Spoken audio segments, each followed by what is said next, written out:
Welcome to Midlife Matters. I'm Marie, and each week I'm joined by my friends Julie and Mindy to talk about all the topics keeping women in the middle years up at night. Today we're talking about a milestone birthday.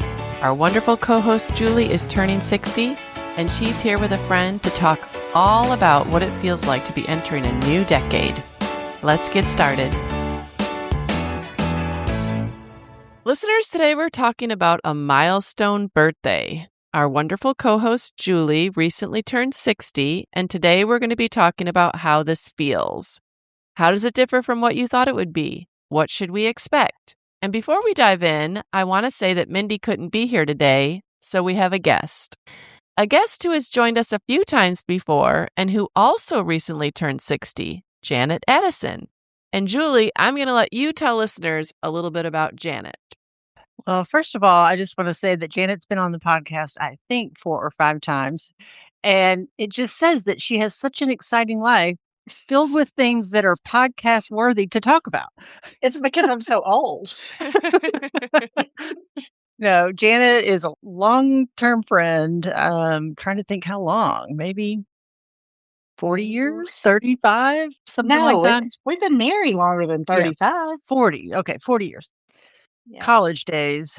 And we got married around the same time and then had kids around the same time. And we've only lived in the same city once in those, when we first met, we lived in the same city, but then we lived apart. She lived in Nashville for 1 year and now she's back out. But we've always stayed in touch. So Awesome. And Janet, you've been on before talking about, I know, it was super popular, sending your kid to college for free, yes, all the scholarships. You've talked about your different home renovations, and I'm trying to think of what else. Moving. So yes, you have been on many times, and now you're on to talk about turning 60. And Julie pointed out that it's interesting to think about who else is turning 60. Sandra Bullock, Sarah Jessica Parker, Brooke Shields, Tom Cruise, Demi Moore, Courtney Cox, Shania Twain, Elle Macpherson, and J.K. Rowling. So that's quite the list. Probably recognize at least a few of those names. And it's hard for me to believe that those people are turning 60 because in my mind, they're still my age, and aren't we all only in our 30s? So how could they be turning 60? I know. I still picture those people, from 1980, which I always think is 20 years ago, not 40. Right. And, I actually think we have it better than them because the media is always putting them up, from reruns and stuff like Friends, Courtney Cox. I still think of her looking like she did then. Right. And then when you see her in a tabloid or on an award show or something, you're like, oh, wow. Yeah. She has aged, Right. But we get to age gradually around our friends. So, all right, well, let's dive right in because joining that list of celebrities is Julie King and Janet Addison. So, how do the two of you feel about this milestone birthday? First of all, tell us when you reached it. Well, I'll let Janet go first because she's been there so much longer than me. Okay. I know. I have because I have crossed over into 61 now a month ago. So, I turned 60 a year ago, January. So I did survive turning 60. I really struggled with it coming up to it. I really struggled turning 40. 50, it didn't bother me. 40, I thought, well, I'm not young anymore. I'm entering middle age, and that bothered me. 50, I thought was cool because we were empty nesters. I still thought I was healthy, and I still had dark hair, and all those kind of things. We finally had some money and some free time. Turning 60 was really hard too because all that was ahead of me was perceived old age. And my hair's all right. I've already let my hair go, and so it was really hard. And actually, 6 months before my 60th birthday, I started thinking, what do I want to do to commemorate this? Because I knew it was going to be hard. So I planned 6 months in advance what I was going to do. That was smart. Well, yeah, I said if I have to turn 60, I'm going to do it at Disneyland. Oh, okay. So my good friend Julie went to Disneyland with me for that birthday. Okay. And Julie, from a perspective of someone who wasn't quite 60, but you were close, how did it feel to watch Janet turn 60? Like, was it a fun trip? Were you guys actually celebrating? Was it like some crying?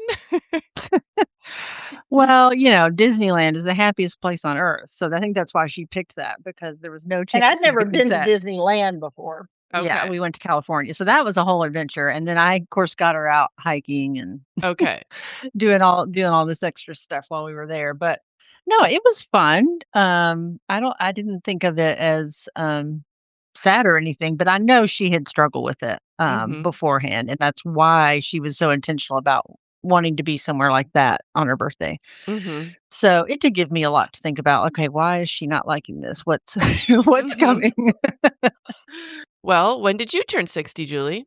So I turned 60 November of 2025. Think, compared to the other milestones, 40 was fun. My husband threw me a surprise birthday party. You were there, Marie. Mm-hmm. So was I. You were there? Okay. 50 had another big party. It was fun. And this year, I went to dinner with my family. Marie, you and I went to lunch with some friends. I had coffee with friends, but it went by kind of just without a lot of hoopla, I tried to get you to do something and you didn't. I finally realized she doesn't want to celebrate it like I did. Yeah, she would call me, "What are we going to do for your birthday? Where do you want to go? Where do you want to go?" And it wasn't so much that I didn't want to commemorate my birthday. It's just my birthday comes right before the holidays, and I didn't want to travel then. So I have plans for the year of 60. I feel kind of like Sue Heck from The Middle, the year of Sue. This is the year of Julie. It's the year of 60. Yes, the year of 60. So I have 2 big trips planned and probably some smaller ones in there. But yeah, I just figured I'll make it a year-long celebration. I think that's smart. So, yeah. Yeah. I just need things to look forward to, because I think my 60 looks different than it could have looked. If John were here, it would be a whole different feeling. So I have a lot of other things that I'm thinking about 60. It's like Janet said, it doesn't feel as exciting, because you think, how much better can it get? Right. So that means it will get worse. It's I have to not. I really just can't think about the future too far ahead. Really. Well, I think that's why it was hard for me, is because you can't help but think my best days are behind me, and what's ahead, is winding down on, hopefully not too quickly, but we're going downhill. Well, and when you can see, you think about when you turned 20, how exciting that was, and you felt like you'd been alive forever. And then to think about, hopefully I live past 80, but if I did only live to 80, that's 20 more years. Like, putting it in that perspective, I don't like that you can count to the end so quickly. And this is the first birthday that I've ever started thinking about really my own mortality and how little time is left, and that you can't always say, "Oh, I'll do that someday."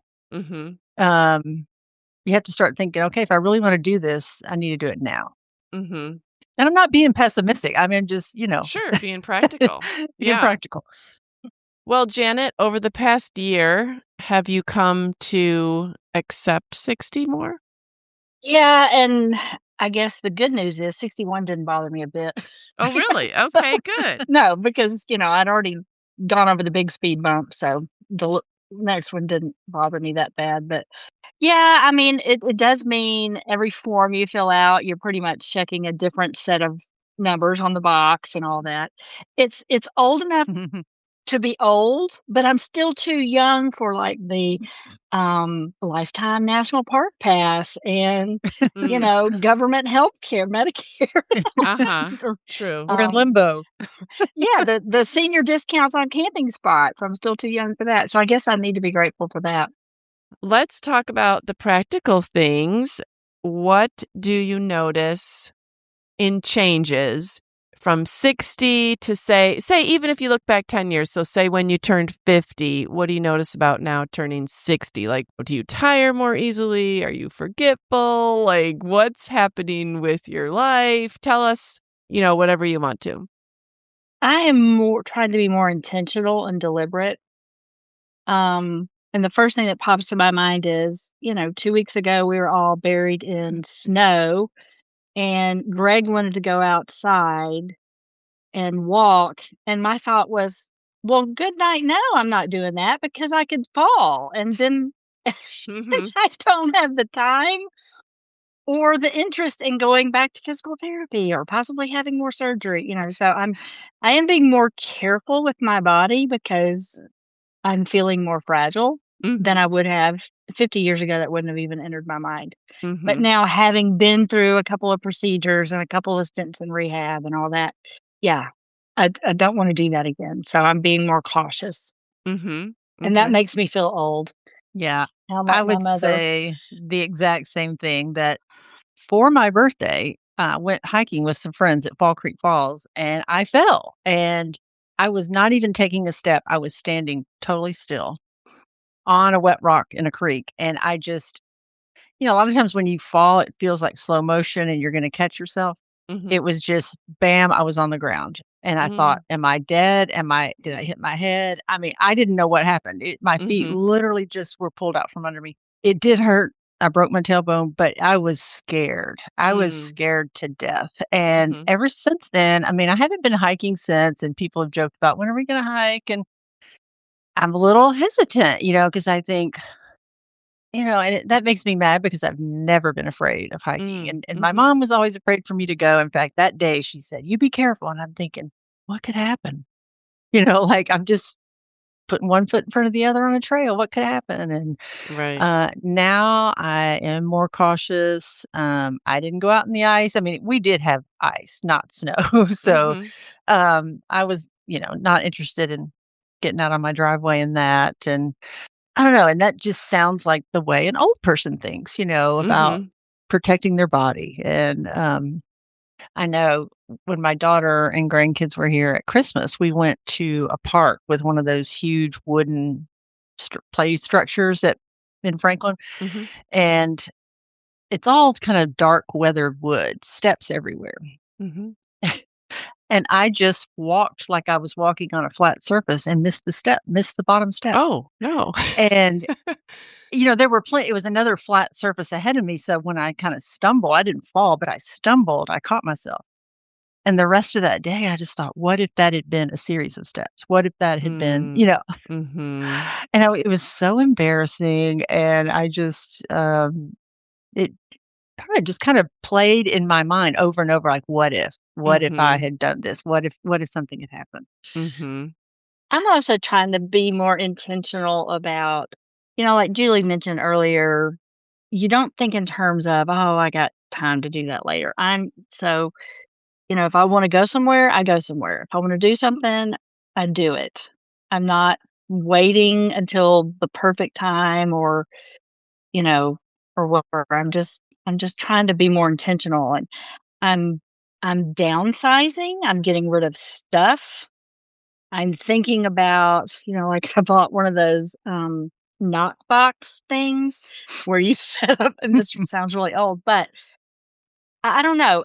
After my dad died suddenly and the trauma of that on my mother, and now she has been very deliberate about making sure we know where all her paperwork is and, all that kind of stuff. And then watching John and Julie walk through taking care of those kind of things, when he was sick.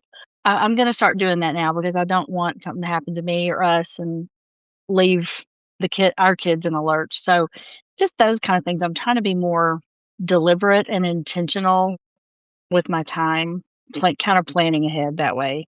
If you Mhm. wanna know how old we are, the knock box means next of kin, and it's a box, that you leave your family, and we thought it would be fun to have a girls' weekend where we put our knock boxes together. That sounds terrible. We didn't do it, so No, it sounds like the No, most mine. depressing girls' weekend possible. Yeah, but It's practical. It is practical, and that's what you were saying earlier. I mean, it's not fun. It makes somebody's illness or death even more traumatic when their affairs aren't in order. Sure. Right. Well, and we kind of viewed it like the forcing party. It would be the only way I would get it done is if she was there to also do it, and we could laugh at it and, make fun of it. But I ordered mine before Christmas, and it's still sitting on the living room floor. I haven't even taken the plastic off, so I'm not that concerned about it. Right, right. But another thing I do wanna say, the year I was 60, I read the Bible through for the first time in my entire life. Mm. And that was a big deal for me. Mhm. I have, read lots of the Bible, studied most of it, but I had never read it all the way through, and I did that last year. And that was a significant thing for me to accomplish. That is significant. And you're doing it again, right? I'm doing it again. Yeah. Doing it again. Yeah, I started rebounding, which is jumping on those little mini trampolines. Oh, I've heard of that before. I love it. Because I had to do rehab for my knee and weight bearing, and if it's too cold, I'm not going to go outside and walk. If it's too hot, I'm not going to go outside and walk. And every day it's either too cold or too hot, so I don't ever go outside and walk. But I can rebound inside, and that makes me happy. And it's supposed to be really good for your bone density and your joints and all that. But one thing I have really noticed, how social media sends you stuff it thinks you need. Mhm. I am getting flooded with all these women on Facebook and Instagram who are basically bragging about their age, and many of them are older than me, and they're talking about, this is how I got in shape at 61. This is how I started doing this at 62. This is how all these different things they're doing. Life doesn't stop just because the number of your age changes. And we were talking about these actresses earlier that are turning 60, and I was thinking of, Kamala Harris and I think Michelle Obama and President Obama are in this age bracket. You think about Jamie Lee Curtis and Emma Thompson and, good grief, Helen Mirren, absolutely gorgeous, still working, and she's like 80. So this is not a time to slow down. It's still there's still more things we can learn to do, still more things, new things. I think about my mom's 89, and I think about all the things she accomplished after she turned 60. Mm. And that's very inspiring to me. She was like in an investment club, and she painted and hung things in art shows, and there's still a lot of good life left. Mhm. And I need to get up out of the chair and do Mhm. some good things. And that's one real thing that I do appreciate about social media is seeing women continue to thrive and encourage other women to try new things, even if they think they might be too old. They're not. Yeah. Right. Right. I'm taking a drawing class, and there's probably 10 of us, and I would say everybody's my age or older except for one. Mm. And the teacher, she's a friend of mine, but she said lots of artists get started late in life, and there's an artist that's in Leaper Sport. He has his own gallery, and she said, he started at 50. And I don't know, you just think Really? of an artist has been like, like this has been a lifelong thing, and they just get better and better, and it just kind of peaks at 60. But no, he didn't even start until he was 50, and he has a huge gallery. And so that was just very inspiring to me that, that it's not too late to learn. I think as women, that's the one thing we're taught to be afraid of is getting older, because my fear is kind of just being irrelevant, like that you don't have anything to offer, Mhm. And I think that was one of the things I've loved about the Colson thing that I'm doing is just studying and learning and like, oh, I can still do this and be relevant in the world. So yeah, there's still a lot that I want to learn to do and practice and get better at. And I don't think, when I was 30 or 40, I probably had a big goal in mind with that. Like, this is what I'm going to do with it. This is what I'm going to achieve. And now I don't really don't really have a goal. It's just I wanna do it, and we'll just see where it goes. Mhm. It's just I'm just truly enjoying it more. Right, you're just doing it for the sake of the enjoyment of doing it. You don't have to justify it with big aspirations or something, Mhm. Yeah, which is yeah. kind of a freeing feeling. Now, Mhm. they always say that as you get older, you become more and you care less and less about what people think of you, and you speak your mind more, and you're not gonna take any crap from anybody and all that. Do you feel like 60 has brought about more of that attitude? I was doing something today, I don't remember, can't even think what it was, and I thought, "Oh, no, this is what they make those, was it the Progressive commercials about Oh, the young boomer homeowners parents? acting like their Oh, yeah. parents?" Yeah. I'm trying to think what it was I did, but it's like, "Oh, I do all those things." But, yeah, and one of them they joke about talking to total strangers. Mm.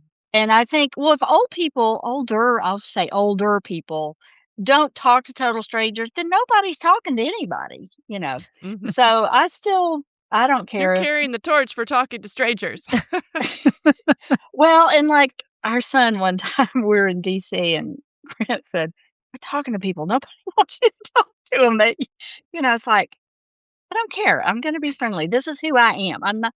So yes, I've got pink in the back of my hair and I look like grandma in the front and party in the back, and I get tickled. I forget it's back there, but I have so many younger people comment on, "Oh, I love your hair," and so it's just yeah, be fun and be who you are. And my perspective on so many things has changed. Mm, I Mhm. think I finally have more grace and more tolerance, and not that I would diminish standards that God has established, but I think I've softened to where, there are a lot of ways that you can do a lot of things, and it doesn't all have to be done my way or the way mhm, I Mhm. think is best. Just because somebody else does something different doesn't mean it's wrong. mhm, And unfortunately, I think I lived too many years where I was way more rigid on that. So I think I'm getting softer and I'm trying to be more of an encourager because I have also observed different people as they get older and they do tend to say more their filters. I want to be in the practice of being positive and encouraging. So when my filters start to, to fade away, I've got a lot of layers before I'm really abrasive. A Okay. little margin there. Yeah, yeah. So I'm trying to exercise more kindness, more patience, more gentleness in my speech, and Mhm, just encouraging. mhm. Um, Trying to be more of an encouragement. People need more encouragement. Okay, good. Yeah. And I think people do like being talked to. Like that's not something I did. I'm kind of a hurry into the store, hurry out kind of person, or I have been. Mhm, And now that I'm not as in a big a hurry, because I have more time, I do find myself talking to more people and, wanting to know a little bit about them. And I don't know, it's been kind of fun to find myself in some conversations with people that, have a totally different viewpoint than me on something and hearing them mhm, out. And, mhm, yeah, that's been interesting. Julie, you mentioned a minute ago you have been afraid of being irrelevant, and I think our sphere of influence changes as we get older Hmm. because our circles change and our relevance change. We're relevant in ways that we weren't relevant before, but younger people still. I have a lot of young friends in my life, at church and my kids' friends, and they still want to know what I think about things, and they Mm. still want to know my opinion. They still ask my advice on things, and I think the main part of being relevant is just to be approachable and not judgmental or preachy or whatever. Because I think younger people still do appreciate the wisdom of somebody who's lived a little longer than they have. Mm-hmm. Okay, well, let's talk a little bit about your goals, or maybe goals is too strong of a word, but what are your plans? What are your hopes for the future? Maybe what do you want to see happen over the next 3 to 5 years? Well, I'm fixing to take a big step. By my daughter's about to have another baby, and I'm going to start keeping the baby while she works a couple days a week. I know that's a huge commitment because I'm used to traveling and I'm used to going wherever I want to go. And that's going to be I can't just call in sick one day and say, I don't want to do that because she's got a job and she's counting on me to Mm-hmm. do that. So, that's been I had to think about praying about that for a long time before I actually could pray about it, because I wasn't sure that I wanted to do that, but I've decided I do wanna do that. So that's gonna be a new change for me. Mm-hmm. But, I mean, and my husband and I have even joked about homeschooling our grandkids later. I think there's so many things about this stage of life. Now, I'm different because I know, Marie, you've got your kids span a good bit of ages. Mm-hmm. Um but mine are real close together, and so I'm not juggling as many children or ages. Kind of back to what I said at the beginning, I'm making sure I'm spending my time on doing things that are very meaningful to me. I'm not saying yes to a lot of busy work type activities or commitments. I'm trying to make sure the commitments I do choose to stick with are things that really mean something to me and are Mm-hmm. not just something to fill my time with. Mm-hmm. And Yeah. I thought, well, that would be a blessing to my daughter. It would be good for the baby. It would be good for me to be able Mm-hmm. to do that. Mm-hmm. So, I think for me, I don't have like a bucket list or anything like that. I do enjoy traveling, but that's not going to be my primary goal. I want that to kind of fill in between whatever else it is that I'm going to do. And I Mm-hmm. still don't know what that is. Mm-hmm. But I know in our Colson Fellowship, this is the month that we're starting to work on kind of what's our life's mission, just in general, Mm-hmm. and finding a purpose. And I mean, we do have purpose and we are Mm-hmm. given that, but just kind of honing that in and finding that that place where you feel like God is going to use you with your gifts, your passions and desires, and then the needs in the world Mm-hmm. and the sphere of influence you have, whatever that is. Mm-hmm. And it doesn't have to be across the world. It could just be right where you are. And so I'm in the process of kind of figuring that out. And yeah, just kind of longing for very meaningful, purposeful things, Mm-hmm. um, It which usually involves relationships somehow. It Right. seems like it does. People, Right. yeah. What did you think this stage would be like versus what it is? And that's coming to my mind when you say you're going to be figuring out your purpose and your mission. When you're young, you think, oh, by the time you're 60, you're not still going to be thinking about your purpose and mission. Like, if you don't have it figured out by then. But I think that it changes as you age. And so you're always trying to figure it out. Well, yeah, I mean, I had a purpose and a mission that ended, you know what I Right. mean? Right. And so I don't want purpose and mission to end though. Just because it's just going to change. I think when you're younger, though, you don't understand that. Yeah, you think you'll just coast and Mm-hmm. and I mean for me just relaxing and leisure and that's only good for a little while. You know what I mean? Like Mm-hmm. I want that to be kind of a reward or a Mm-hmm. respite from something else that I'm passionately involved in Mm-hmm. and meaningful. Mm-hmm. Um so we'll see. Are there any other differences that came to mind when you were preparing for this with, like, what you thought 60 would be like versus what it actually is? I just feared the number itself. I didn't really attach what life was going to look like at that age. Mm, mhm, Um, we are not caring for aging parents, which I know a lot of people in our age bracket are. I mean, we have aging parents, but we are physically removed because of where we live, and our siblings are the primary. I mean, we help, but we're not, I'm not like Julie, the constant one caring for my mother and things. And then I'm trying to not be too much all up in my daughter's business with her kids, trying to give them space. So just like trying to figure out, well, the Lord has left me here.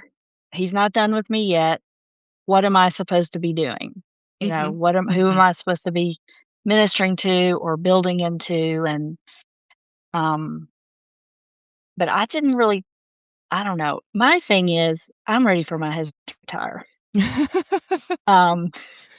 And I think 60 is probably a little too financially young for that, but I'm ready for him to not have to go to work anymore. But I don't know. So I don't know how long I'm gonna have to wait on that. Right. But if I'm tied down to keeping my grandbabies, it's not like we can go travel the world or anything. So sure. I don't know. But I've known people that have kept their grandbabies, and even that is a short time because they start school. Yeah. I mean, that is even a small window when you think of it in the grand scheme of things. It is. Yeah. I mean, this baby that's about to be born, if your husband retires at 65, will already be starting kindergarten. Yeah, he's not going to last till 65. Okay. You're and you heard it here first. Yeah.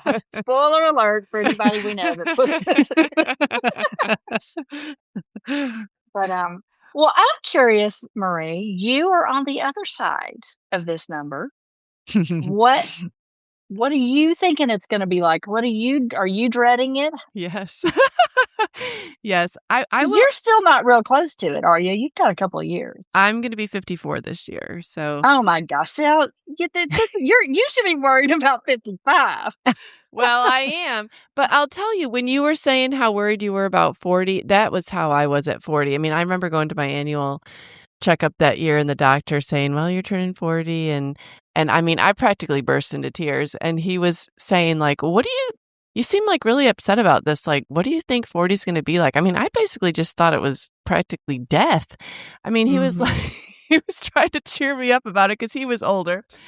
But, then once you get into the 40s, you're like, oh, 40's good. I remember my mom saying, like, you should love your 40s. 40s was actually my favorite decade. And 40s were good. And it was hard to turn 50. I always think about Julie, though. Like, I think she gave me a card once, probably when I was turning 40, that said, like, basically, in another year, you'll wish you were turning this age, or 10 years from now, you'll wish you were like whatever age you're turning, believe me, next year, you'll wish you were turning that age. So like, I try to remember that, but yeah, I mean, it wasn't too bad when I was like 51, 52, 53, but like the closer you get to 60, I don't know. I think that mostly I guess don't want to become invisible. Like, and I was looking up on the internet, like, why do women in their 60s feel like they're invisible? And it says that many women in their 60s report feeling invisible, a phenomenon known as invisible woman syndrome, due to societal ageism and a lack of media representation, which we have talked about that's kind of changing, at least on Instagram and things. But it's just that you're often characterized, this experience is often characterized by being overlooked in social, professional, and consumer settings, with studies showing 70% of women feel they become invisible as they age.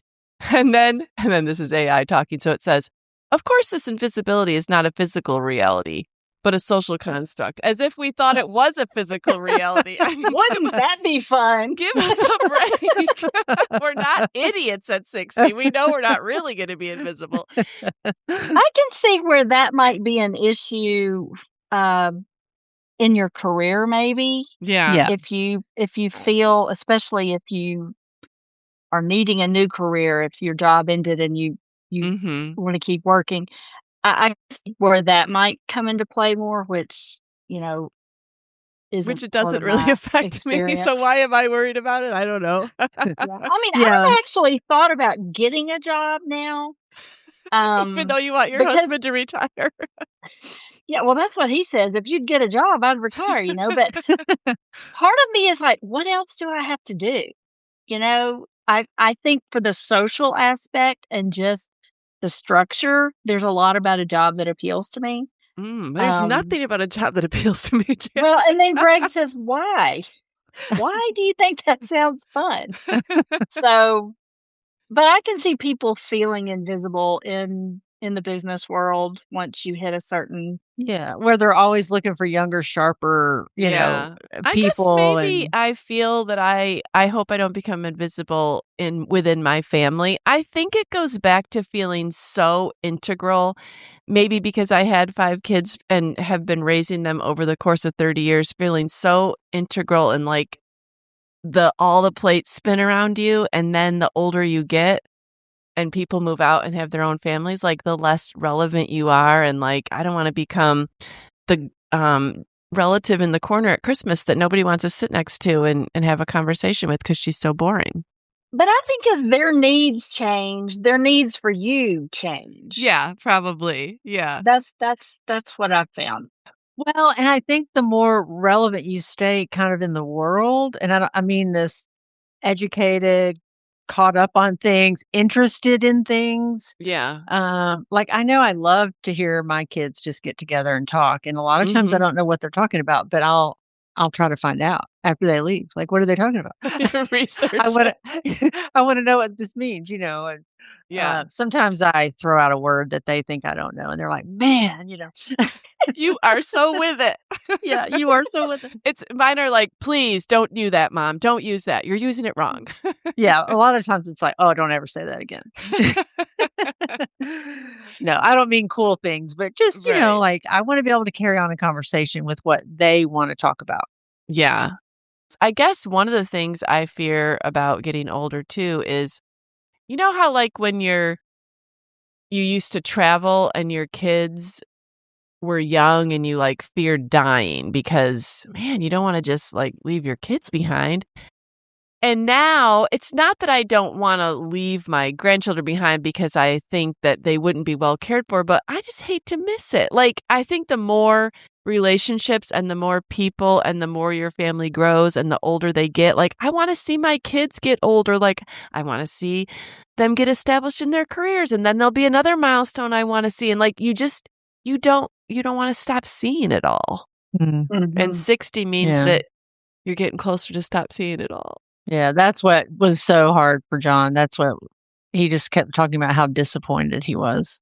Yeah. Not seeing all that.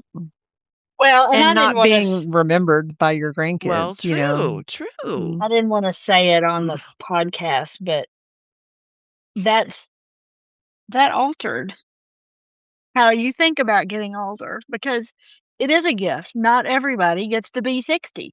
Mm-hmm. Not everybody gets to be 65. Not everybody gets to be older. And we think of it as this horrible thing, but it is a gift. Mm-hmm. Every day we have is a gift. Mm-hmm. Yeah. And I'd rather be 60 or 61 than not. Right. Well, I'd rather be not if it could just be like that. But unfortunately, you have to get sick. You know what I'm saying? Like, John's so much better off. I wouldn't have him come back from where he is.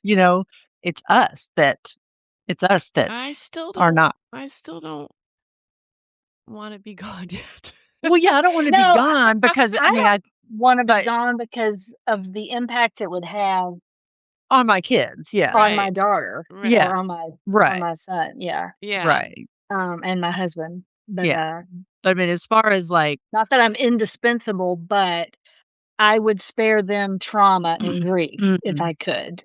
Yeah. I guess.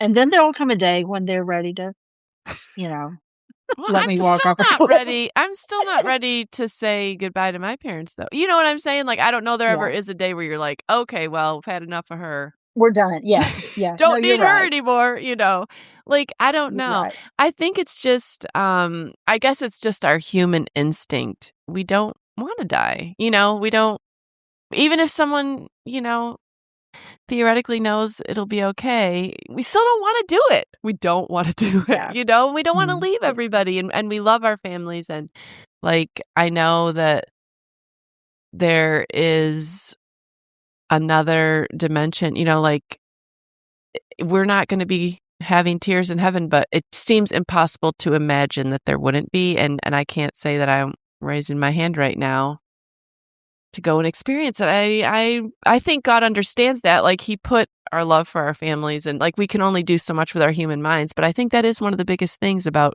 every decade you turn. It's like closer to the time where you might not be here to see it all. And you love. I think once you lose somebody, you totally changes your perspective. Well, yeah, that's true. But Greg's mother prays for God to take her. Why am I still here? Wants to be and then when she gets sick and has a procedure that the doctors don't even want to do because they don't think she'll survive, she has this gear that she fights and she comes back and it's like, okay, you're not really ready to go. And so that's what you were talking about. We're not ready to go. Really. No. Until, and I think that's human. Yeah, it's a natural to fight for life. Yeah. I mean, I think that probably is all of our biggest fears as we grow older, is whether we say it out loud, like maybe we say other things, but really deep down, we fear leaving everybody. And then, even my daughter on her Instagram this week, she posted like, in 3 generations, you're forgotten. And I know that she meant it because she was putting all these family pictures of like ancestors on the walls, but I just read a book last fall talking about how within 3 generations you're forgotten. Like, these are not something that I want to think about as I get older. Like, I don't want to think about everybody forgetting me. That's very sad. I've seen those things before. Like, even that doesn't bother me. That really bothered John. He was like, "Please don't forget me. Please don't forget me." And I thought, "What are you talking about? Forget me." Yeah, I'm not going to forget you. My grandchildren may not forget me, but beyond that, I know, but it is a little sad to think about. It is just really kind of sad. How insignificant you are in the grand scheme of things. Yeah. Yes, it really. I mean, maybe it doesn't strike people in the same way, but that really struck me when I probably always knew it was true, but to hear it said out loud was very. I didn't like it. Well, think about it. Do you even know your great grandparents? No, I don't even know that I ever met them. I did meet one of them. Yeah. Yeah, but so and think of how, like, no matter what they accomplished or did in their lives, I know nothing about it. And it doesn't affect. I mean, I guess it does affect me in some way. Well, the and legacy they left, but yeah, I guess that's a way that your kids can know you. It's indirect, but the legacy you leave behind, Right. Well, what would you say to listeners? Any parting words on 60? It's like size. It's just a number. My mother has told me for years, my mom's 89 too, and she says, I think I'm 16 until I look in the mirror and remember, oh no, I'm an old woman. But on the inside, she still feels, 16 or 20 or whatever. Yeah. And I feel that way too. Now, I think some people don't, but I'm trying to be more that person, to think young. And I think that is the secret to being a pleasant older person, is to think young. And I've got some family members who have always thought old, and they're a drag to be around. So, and thinking old means set in your ways, never wanting to change, never wanting to do anything different. We've always done it this way. Or just not being open to new ways of doing things, because the world is going to always change and keep changing. We can't stop it. And like Janet said, I'm not saying like compromising your standards, but I'm just, things that don't really matter about how they're done. Embracing that and just trying to see where you can fit into that. So when we started this podcast, we named it Midlife Matters. But I feel like as I get closer to 60, and now you guys turning 60, I really can't say midlife anymore. Like, I want to be in midlife. I don't want to be in but latter third of life. Okay, my mom has almost 30 years on me. And one of my closest friends, her mom just died. She was 96. That's so good. I mean, we could We can have 40 more years. Yeah, we can be in midlife. So you're saying we don't need to change the name of the podcast? No. That's kind of interesting. I read something. Let me see if I can find it. It was talking about how, people are living longer, but it's not just that people in their 90s are experiencing a much different life in their 90s. Like 90 to 95 is probably what it's always been. Mm-hmm. But where it's expanding is midlife is expanding. So I think that people in their 60s and 70s are doing what people in their 40s and 50s used to do. I think older people are doing more. True. That is a good point. But you're not just tacking on years at the end. You're actually building more life in the middle. Yes. I'm not afraid of being 70 anymore. Not that I want to be 70, but my neighbor across the street who is 90 is still doing yard work constantly. And, it's like, what difference does it make if he's 90? He's still doing what he wants to do. Right. I don't think we have to be a sit in a chair stage of life person if we don't want to be. Right. And so I think Julie's right. Midlife is a lot longer season. Child rearing was pretty short. Well, unless you're raising them for 30 years like you and some of our other friends are. But, that was a season with an end date. But I have been surprised sometimes when I've met people and they tell me how old they are, and I'm shocked that they're as old as they are. Yeah. And that's who I want to be. And I think just filling your life with life. All right. Well, listeners, you've heard it here. You've heard these encouraging words. You do not need to be afraid of 60. What's better than the alternative? Right. That's what they say. I know. Yeah. Very true. Very true. Listeners, we'd love to hear from you. Come and find us on Instagram at Midlife Matters Podcast or email us at midlifematterspodcast@gmail.com. We'd love to hear what you think about turning 60. But before we go, we want to do I'm a Fan.